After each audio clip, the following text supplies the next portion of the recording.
Eh bien écoutez, ravi de vous retrouver sur le FICTOL pour la dernière conférence. Ah, ça met la pression. On va finir en beauté. On salue les internautes. On rappelle que vous avez la possibilité de revoir l'intégralité des FICTALK sur le site internet du forum en entrant vos identifiants. Voilà. Voici donc Hervé Boutemi qui s'occupe de la société Sonatype. Hervé, vous allez nous présenter le software Supply Chains et la solution SBOMS sur la législation, c'est ça? Il y a à peu près tous les mots. Et tout l'intérêt, c'est justement de faire un peu la part des choses, parce que ça fait des mots compliqués. Et ben c'est il y a un parfait. moment, il faut les concrétiser. Donc la notion de software supply chain, de chaîne d'approvisionnement, en particulier en composants open source, qui est la spécialité de la société Sonatype. Aujourd'hui, tout un bruit, tout un mouvement autour des software bill of materials, des inventaires, et donc toutes les évolutions législatives, toutes les évolutions de loi qui se trouvent autour de tout ça. Posons un peu tout ça, concrétisons, vous allez voir ce que ça peut donner. Donc je m'appelle Hervé Boutemi, je suis architecte de solutions chez Sonatype, donc un expert de supply chain, un expert de gestion open source. Et donc, en tant qu'expert de l'open source, je suis moi-même un contributeur, un membre de la fondation Apache, un contributeur, un mainteneur de Apache Maven, l'outil de build en Java le plus utilisé. Dernièrement, je suis aussi devenu un des mainteneurs de l'un des formats majeurs de SBOM qui s'appelle Cyclone DX, maintenu par l'OWASP. Et donc, c'est tout ce travail sur le terrain, dans l'open source, qui abreuve, qui nous permet de maîtriser toutes ces notions qu'on réintroduit après dans nos produits pour justement maîtriser au quotidien à quoi ça peut servir tout ça. Donc, on va commencer par faire un petit panorama justement de toutes les initiatives de cybersécurité qui se passent dans le monde, qui se passent aux États-Unis, qui se passent en Europe, qui se passent en Australie, et comment tout ça c'est en train de changer la manière d'envisager la responsabilité juridique et donc la pression qui est en train d'arriver, qui a assez fondamentalement changé ces dernières années. Et donc qu'est-ce qu'on peut faire? Que faire concrètement pour gérer tout ça?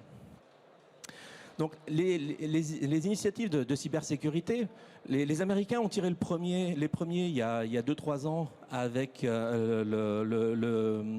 avec le Biden Act, où les Américains exigent, donc l'État américain exige et va commencer à exiger là à la fin de l'année la fourniture d'un bill of material, d'un inventaire de ce qu'on livre dans le logiciel qu'on livre quand on livre à l'État américain. Donc ça, c'est quelque chose qui est en train d'arriver, qui s'est lancé et qui va permettre de mieux maîtriser justement après les vulnérabilités, la gestion des logiciels, en particulier de tout l'open source qu'on peut intégrer dans les logiciels. L'Europe fait une approche qui finalement est complémentaire. Donc avec le Cyber Resiliency Act, on est plutôt dans la gestion directe des vulnérabilités, donc l'exigence de gestion des vulnérabilités et l'exigence de suivre et d'être capable de faire un rappel de ce qu'on a livré en cas de nouvelles vulnérabilités, parce qu'évidemment les vulnérabilités c'est quelque chose qui évolue dans le temps. Et il y a un mois, les Australiens ils ont des plus petits moyens. Ils ont fait un petit mix entre les deux. Le focus chez les Australiens, il est bien mis sur les vulnérabilités, en reprenant l'aspect inventaire, qui est la base pour bien gérer les vulnérabilités, les SBOM, tels que vus par les Américains. Donc ça tombe bien, on a trois pays, trois grandes zones qui font des initiatives qui finalement convergent, sont cohérentes. Ça tombe bien pour du logiciel, parce que le logiciel c'est quand même quelque chose qui qu'on va en général livrer un peu partout dans le monde. Donc c'est quand même bien que les approches soient relativement convergentes. Et tout ce qui se passe d'un point de vue donc étatique est aussi en train de se passer dans la vision plutôt sectorielle. Là par exemple dans la santé. La santé aussi commence à expliquer, à faire rentrer dans la manière de gérer le matériel de santé qui d'habitude a l'habitude du matériel physique, mais aujourd'hui le matériel physique qu'on met dans l'hôpital, il contient tellement de logiciels qu'il est super important que le matériel il est cassé, pas forcément quand physiquement on peut plus le rouler, mais c'est aussi quand il y a des vulnérabilités. Et ça, si ça rentre pas dans les pratiques de l'hôpital, il va y avoir des problèmes. Donc cette vision de chaîne d'approvisionnement et de gestion des vulnérabilités, c'est quelque chose qui se traduit aussi dans le secteur, dans des secteurs privés, avec par exemple la santé. Et donc bon voilà, en Europe, le point clé qui va nous toucher beaucoup plus sur la gestion des vulnérabilités et donc cette capacité à vraiment suivre les clients, pas seulement au moment de la vente, mais bien être capable de rappeler un produit si quelque chose se passe mal plus tard dans le temps. Toute cette question de gestion des vulnérabilités est devenue quelque chose qui change aujourd'hui la manière d'approcher la responsabilité juridique. Aujourd'hui, on ne peut plus dire qu'on ne savait pas. Aujourd'hui, donc, je vous sors quelques statistiques de l'étude que fait Sonatype chaque année sur la software supply chain. Des attaques sur la supply chain, l'année dernière, elles ont été multipliées par 6. À chaque fois, ça coûte plusieurs millions de dollars en moyenne. Et pourtant, en général, c'était prévisible. Donc aujourd'hui, c'est quelque chose qui rentre dans les pratiques de tout le monde. Aujourd'hui, quand par exemple on parle d'un SolarWinds, aujourd'hui les investisseurs sont en train d'attaquer SolarWinds parce qu'ils n'ont pas fait leur travail.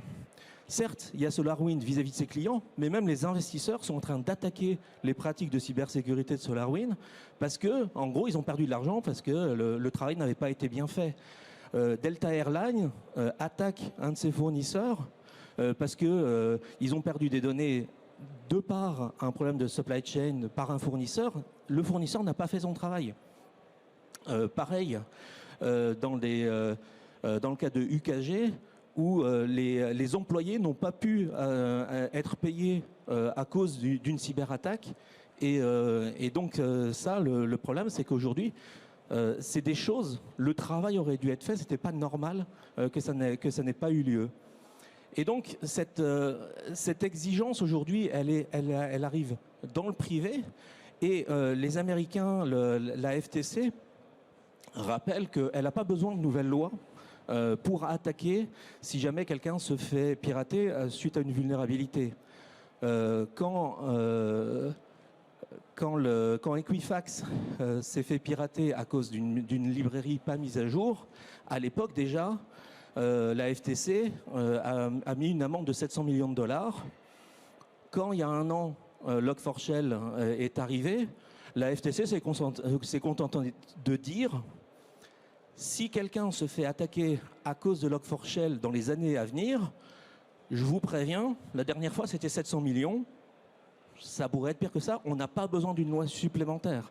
On vous a prévenu, c'est quelque chose qui maintenant doit faire partie des pratiques, c'est quelque chose de normal, et donc n'attendez pas de nouvelles lois, nous avons déjà ce qu'il faut, c'est la protection des clients, et donc si quelqu'un aujourd'hui, suite à Log4Shell, se fait encore attaquer, c'est parce qu'il n'aura pas fait son travail, et donc il sera judiciairement responsable, il se prendra une amende. Donc que faire?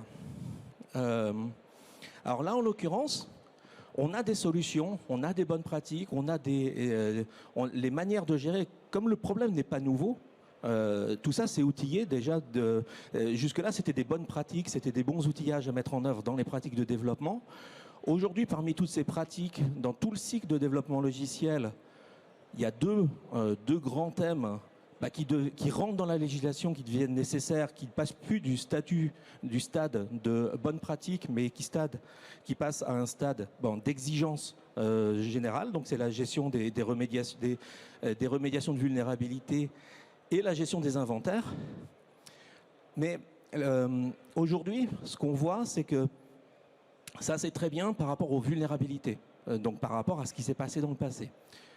Aujourd'hui, comme je montrais dans les stades précédentes, on n'est plus dans un monde de vulnérabilité, on est dans un monde d'attaque. Les pirates attaquent la supply chain, mettent des malwares dans les supply chains, et c'est aujourd'hui par les supply chains que les nouveaux problèmes arrivent encore plus vite que les problèmes de vulnérabilité. Et en fait, quand on y réfléchit, dans l'entreprise, il y a un phénomène autour du développeur qui est assez bizarre. Les employés globalement ne peuvent pas télécharger n'importe quoi. Ils ont un proxy, ils ont un filtrage, ils ont un antivirus, et donc ils peuvent pas. On protège les employés, on empêche les employés d'accéder à n'importe quel site internet, télécharger n'importe quoi, exécuter n'importe quoi.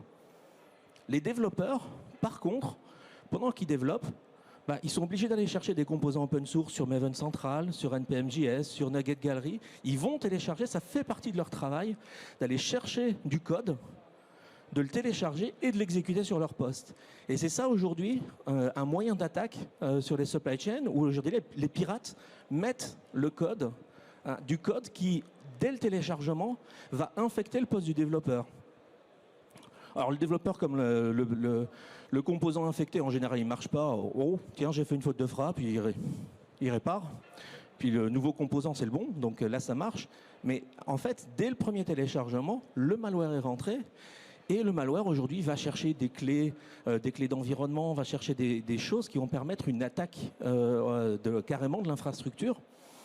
Et ce développeur, aujourd'hui, en fait, il a besoin d'être un minimum contrôlé. Alors, je parle encore d'un développeur. Un développeur, il a des bonnes pratiques de développement. Il y a une autre population qu'on ne cite pas ici, une population encore plus géniale, ça s'appelle un data scientist. Lui, il va encore plus chercher de composants dernier cri pour faire de la data science parce qu'il a besoin des derniers modèles. Et lui, en plus, il a accès au cœur de la société. Hein. Il a accès à la donnée, le truc génial à piquer. Et donc, ces gens-là, aujourd'hui, comment on fait pour les laisser bosser, parce que leur travail correspond bien à aller chercher ces composants, mais pour autant contrôler, parce qu'aujourd'hui, c'est par ce vecteur que beaucoup d'attaques se passent. Et donc ça, on s'en est rendu compte chez Sonatype depuis maintenant pas mal d'années. Donc, dès les années 2017-2018, on a analysé ça et on s'est dit, c'est à peu près le même problème qui se passe avec la fraude à la carte bancaire dans la banque. L'important, il est détecté au fur et à mesure où les choses se passent et de bloquer immédiatement si quelque chose de bizarre arrive. Et donc, ce qu'on a fait, c'est qu'on a appliqué le même principe.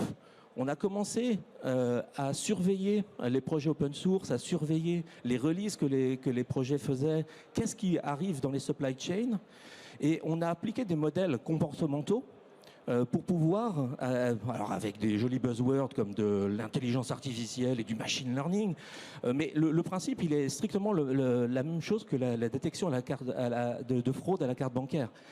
On mesure plein de points sur le comportement normal des développeurs qui publient des composants open source, et quand un comportement anormal est détecté pendant une nouvelle release, tout de suite on marque le composant comme suspicieux. Il y a quelque chose, il y a une suspicion de fraude, on le bloque. Si par hasard un de vos développeurs tentait de le télécharger, parce que c'est quand même le dernier composant à la mode, hein. Si le pirate a mis le composant à cet endroit-là, c'est pas par hasard, c'est parce que les gens vont le chercher à cet endroit-là. Et donc à ce moment-là, cette détection de fraude, on bloque le composant le temps qu'un humain aille vérifier est-ce que cette suspicion, elle est réelle, c'est vraiment un malware réel ou pas. Et donc cette solution, c'est une des solutions de l'approche globale, de la plateforme globale que Sonatype propose pour protéger la software supply chain. On a plein de solutions dans des domaines classiques. Et là, je vous parlais plus particulièrement de la partie repository firewall qui va vraiment contrôler les nouveaux composants et donc détecter les malwares par de l'analyse comportementale des projets et des releases. Je vous invite donc si vous voulez plus de détails sur Nexus, sur Repository Firewall ou sur n'importe quelle autre partie de la plateforme Sonatype, n'hésitez pas, on est en H13 et venez discuter avec nous, venez voir comment ce genre de solution peut vous aider. Merci à tous.